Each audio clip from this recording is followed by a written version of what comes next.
Hello, this is Man's bahay. Bahay meaning house. And these are my friends. Uy, kaway naman kayo. Wave. Wave. It's her birthday and I just arrived. This is the birthday girl, man. And syempre the bodyguard. Anong bodyguard?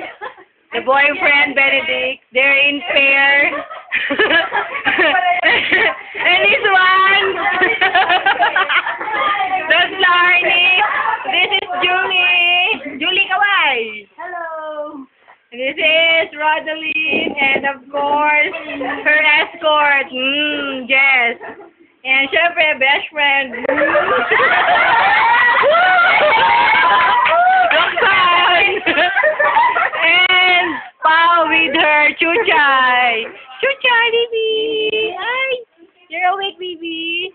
Well, sorry to disturb you. And this is the loving husband. Minsan ko na nakatabi yan. Joke. And that's me. Pangit. This is their house. Look at that, diba? Maraming food. Pwede tayo natulog tayo kay Roxanne. Yeah.